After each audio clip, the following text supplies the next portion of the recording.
दैनिक जागरण का संपादकीय डिक्टेशन। गति 100 शब्द प्रति मिनट। स्टार्ट होगा 5 सेकेंड बाद।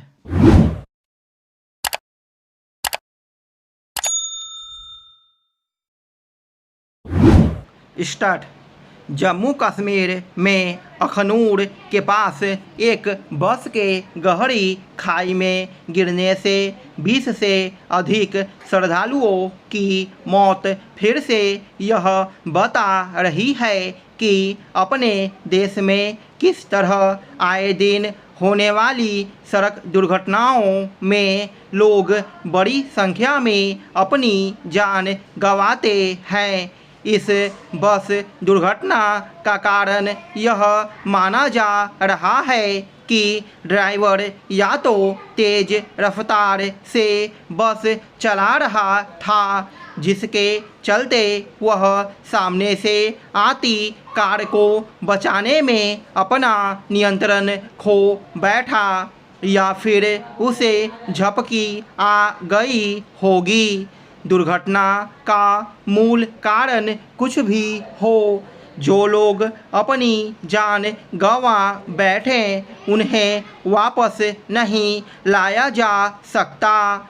यह ठीक है कि राहत एवं बचाव कार्य तुरंत शुरू कर दिया गया और इस हादसे पर राष्ट्रपति समेत प्रमुख नेताओं ने अपनी संवेदनाएं व्यक्त की, लेकिन यह प्रश्न तो अनुत्तरित ही है कि सड़क दुर्घटनाओं को रोकने के ठोस उपाय कब किए जाएंगे।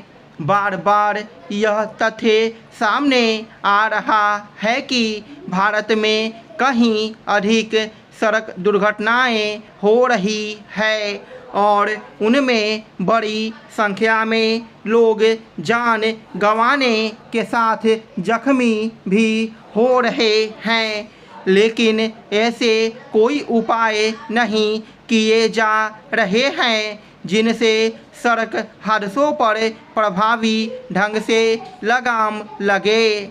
चूँकि सड़क हादसे रोकने के आवश्यक उपाय नहीं किए जा रहे हैं, इसलिए उनमें मरने वालों की संख्या में तेज़ी से वृद्धि हो रही है। नवीनतम आंकड़ों के अनुसार 2022 में सड़क दुर्घटनाओं में 1,68,000 लोगों की जान गई।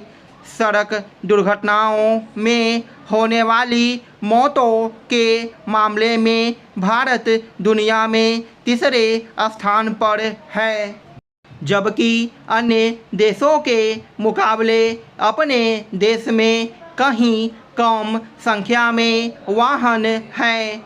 मार्ग दुर्घटनाओं के कारण किसी से छिपे नहीं।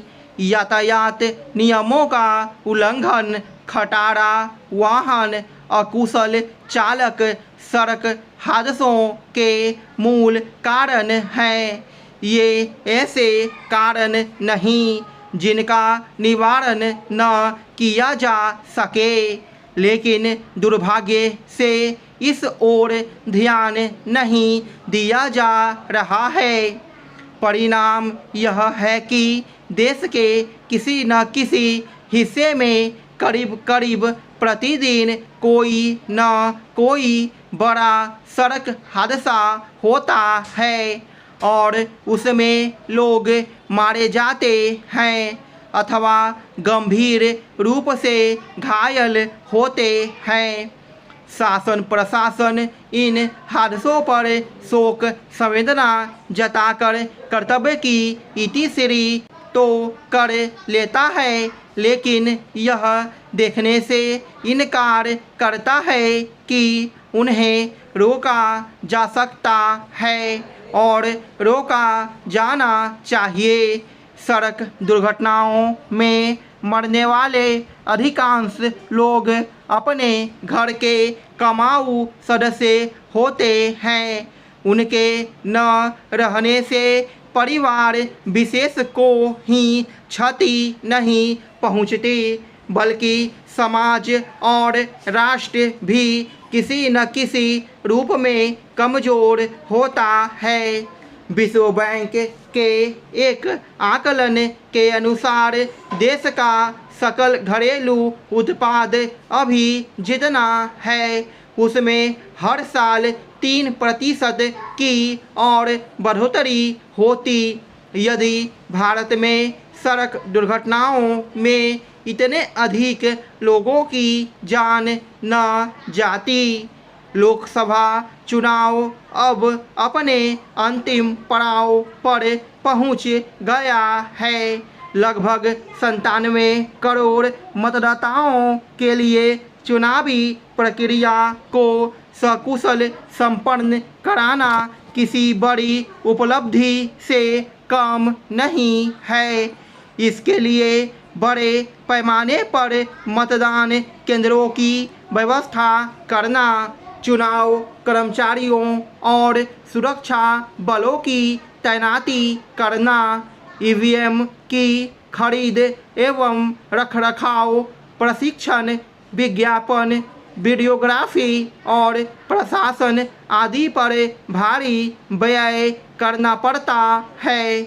इसके बावजूद चुनाव में होने वाला यह व्यय कुल खर्च का लगभग 20% ही होता है। इसमें राजनीतिक पार्टियों और उम्मीदवारों के खर्च को भी जोड़ दिया जाए तो यह खर्च बहुत ज़्यादा हो जाता है। इससे न सिर्फ चुनावी लागत बढ़ रही बल्कि देश के विकास कार्य भी प्रभावित हो रहे हैं।